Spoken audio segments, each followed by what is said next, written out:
Good evening. I hope that you're in a good place this evening.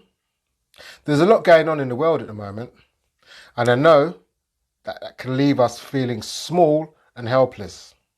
There's one thing that we do have control over, and that's ourselves. Today's talk is on that, being true to you.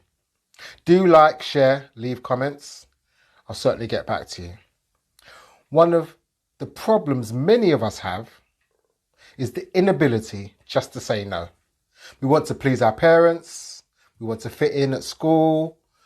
We want our boss to value us. We even learn to say yes when our hearts we want to say no. We spend so much time pleasing others that we tend to lose ourselves at times. I was surprised when I read that Oprah Winfrey had said that it wasn't until she was 40 years of old before she learned to say no. She described how, because of her reputation, she would be approached by all sorts of people seeking financial help. And it was all too common for her to automatically just say yes and get her checkbook out and write a check. She realized this was the result of her childhood, which was abusive, and set her up with a fear of rejection, leaving her to run ragged trying to fulfill others' expectations.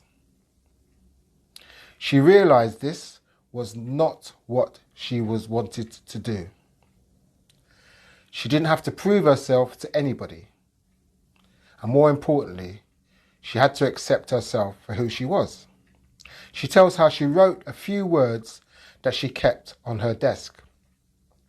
Never again will I do anything for anyone that I do not feel directly from my heart. I will not attend a meeting, make a phone call, write a letter, sponsor, or participate in any activity in which every fibre of my being does not resound yes. I will act with intent to be true to myself. Oprah Winfrey clearly has the flexibility in her life to stand her ground. In many ways, most of us don't, because she is a powerful and a rich person, where most of us simply have to do things we don't want to do. Or then again, do we really? The truth is, you are much more powerful than you dare let ourselves know, most of us. We do have the capacity to say no more often than we do. Now, once we realize this, we can learn to change. Next time somebody asks you to do something, give yourself time to reflect on what it is and what it means to you, and whether it will be consistent with your values. You can say to them, thank you for asking me. I appreciate the invitation, but I will have to think about it. I will get back to you tomorrow. I've thought about it, your request, and unfortunately I have to say no. It is not something I want to do.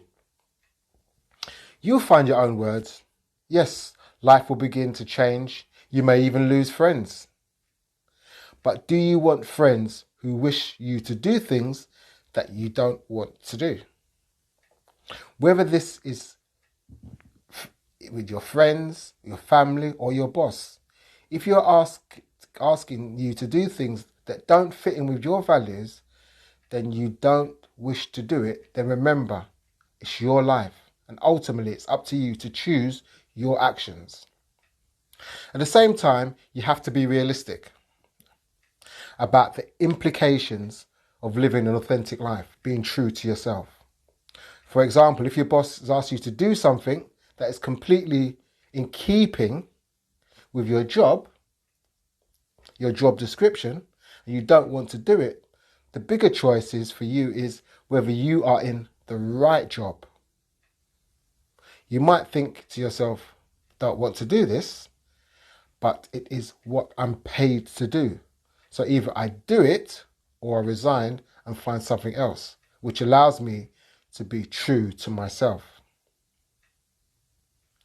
To be able to be assertive and to say no We need to be able to listen to our inner voice to know exactly where to draw the line, where the boundaries around our lives exist.